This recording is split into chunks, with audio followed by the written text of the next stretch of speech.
بات سامنے ہے کہ شاید ایاز صادق کی جانب سے بھی یہ فیصلہ ان کے حق میں بہتر دکھائی دے گا یا عامر ڈوگر کے حق میں بہتر دکھائی دے گا. یہ اب سے کچھ ہی دیر میں بعض کا فیصلہ سامنے آ جائے گا. اسپیکر راجہ پرویز اشرف جو اس وقت موجودہ اسپیکر ہے ان کی طرف اس کا آرڈر پہنچ چکا ہے. اب سے کچھ ہی دیر میں بس اناؤنسمنٹ کریں گے اور پھر یہ پتہ لگے گا کہ اس نئے اسمبلی کا نیا اسپیکر کون ہوگا اور پھر وہ اس کارروائی کو آگے بڑھائے گا. ایاز صادق کے حوالے سے بتائیں تو ایاز صادق 2013 سے 2018 تک قومی اسمبلی کے اسپیکر رہے ہیں اور انہوں نے اس عرصے کے اندر اسپیکر کو تاکہ جو بھی مسئلے مسائل ہوتے ہیں وہ واضح طور پر انہوں نے پوری اسمبلی کے بتائے ہیں اور خاص طور پہ جو اسمبلی کا جو پورا سیشن تھا اس پورے ٹائم کے اندر انہوں نے بہت اچھے طریقے سے چلایا. پھر 2018 سے 2023 تک وہ قومی اسمبلی کے رکن بھی رہے ہیں اور انہوں نے اپنے جو ایز اے رکن کے طور پہ انہوں نے بہت اچھے طریقے سے اپنے فرائض اور اپنی جو بات تھی جو عوام کے مسائل تھے وہ کس طرح سے اسمبلی کے اندر رکھے اور اس پہ تمام ہاؤس کو بھی رضامند کیا کہ ان کی جانب سے جو پوائنٹ رکھے جاتے ہیں وہ پورے طریقے سے ویلڈ ہوتے ہیں. دونوں جانب سے دونوں امیدواروں کی جانب سے بہت اچھی پرفارمنس رہی ہے گزشتہ دوار کے اندر. اب دیکھنا یہ کہ اب سے کچھ ہی دیر میں اسپیکر کا اعلان ہونے والا ہے کہ نیا اسپیکر کون ہوگا اور راجہ پرویز اشرف نئے اسپیکر کا اعلان کرنے کے بعد ان سے حلف لیں گے. جی ہاں، راجہ پرویز اشرف نئے اسپیکر کے اعلان کے بعد ان سے حلف لیں گے. قومی اسمبلی کے اسپیکر ڈپٹی اسپیکر کے انتخاب کے لیے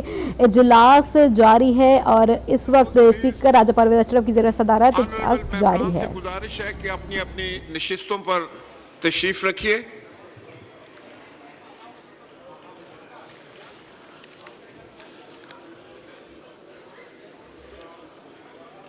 جناب والا اپنی اپنی نشستوں پر تشریف فرما ہو جائیں کہ ریزلٹ اناؤنس کرنا ہے.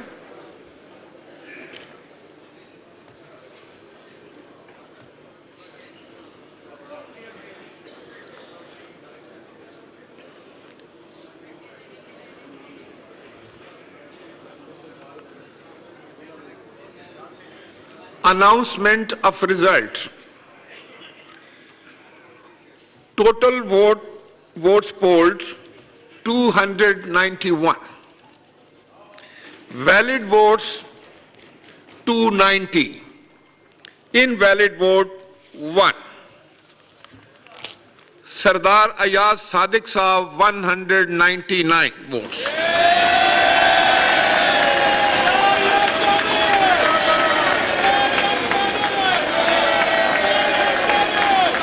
پلیز گیلری سے کوئی آواز نہ آئے.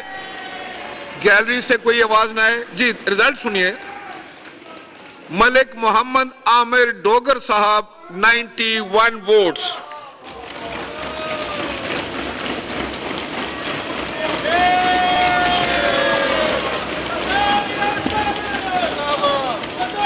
جی تشریف رکھیے جناب والا. پلیز گیلری سے کوئی آواز نہ آئے. بہت اچھی روایت ہے کہ سردار ایاز صادق صاحب عامر ڈوگر صاحب سے ملاقات کر رہے ہیں. بہت اچھی بات ہے. بڑا جمہوری انداز ہے ماشاءاللہ. میں آپ سب سے کچھ گزارشات کرنے کے لیے اجازت چاہوں گا. اپنی اپنی نشستوں پر تشریف فرما ہو جائیں.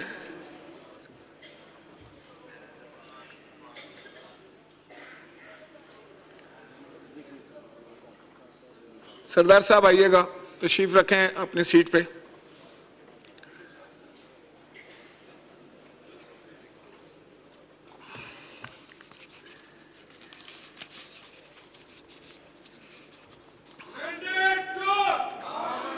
تشریف رکھیے آپ تشریف رکھیے.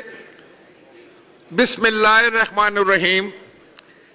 قابل تکریم نو منتخب اراکین 16ویں قومی اسمبلی پاکستان, اس معزز ترین ایوان کے 22ویں اسپیکر کی حیثیت سے میرے لیے انتہائی عزت و شرف کا مقام ہے کہ میں 25 کروڑ پاکستانیوں کے منتخب جمہوری نمائندوں کو پاکستان کی پارلیمانی تاریخ کے ایک نئے سنگ میل پر خوش آمدید کہوں.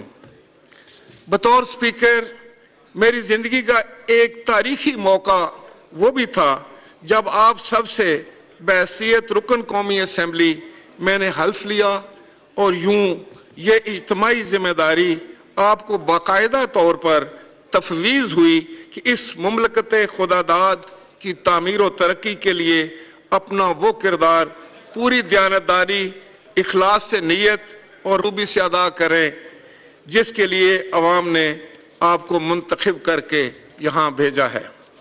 मुअज़्ज़ज़ अरकान असेंबली 11 अगस्त 1947 को पाकिस्तान की पहली मजलिस कानून साज से खिताब करते हुए बाबाए कौम कायद आज़म रहमतुल्लाह अलैह ने इस ईवान को मुकम्मल इख्तियारात का मालिक और मुक़्तदिर तरीन इदारा करार दिया था।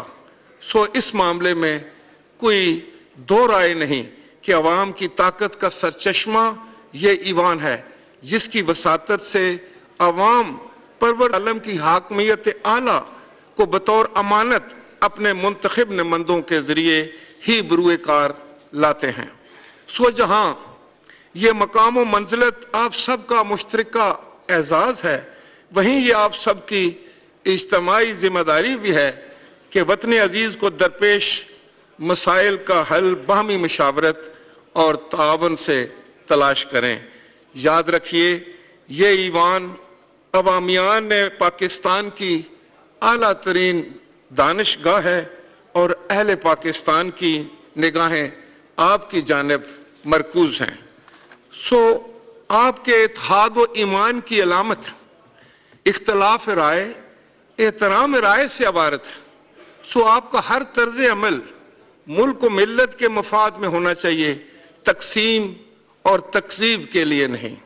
मेरी मुख्तसर स्पीकरशिप में मेरी हत्तल मकदूर कोशिश रही है कि मेरा दफ्तर आपकी मावनत के लिए हम वक्त दस्तयाब हो।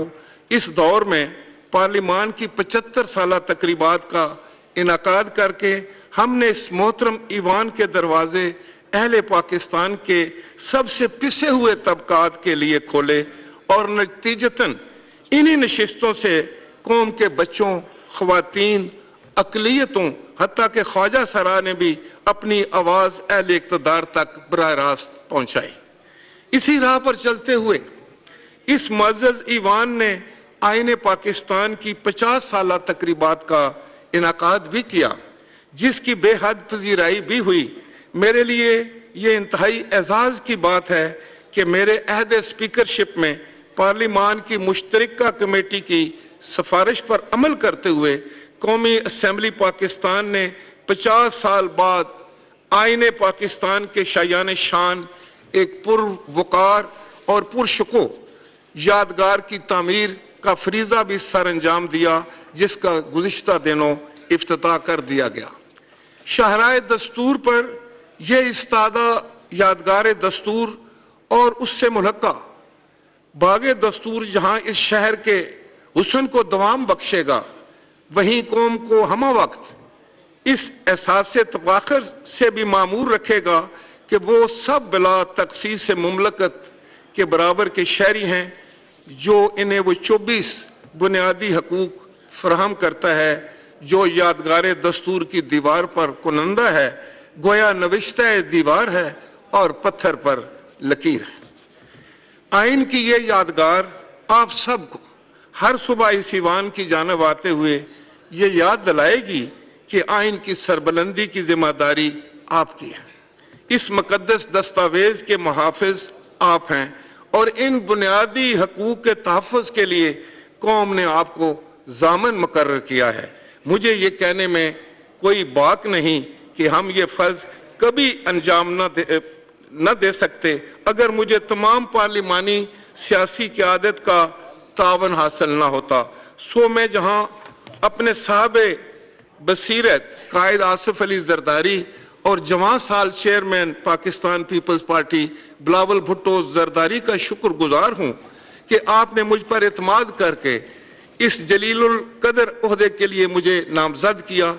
वहीं मैं सदर पाकिस्तान मुस्लिम लीग जनाब शहबाज शरीफ साहब, उनके कायद मियाँ मोहम्मद नवाज शरीफ और दीगर तमाम पार्लिमानी और सियासी क़यादत का भी बेहद मशकूर हूँ कि मेरे फ़राइज़ की अंजाम दही में मुझे आप सब का तावन और सरपरस्ती हासिल रही।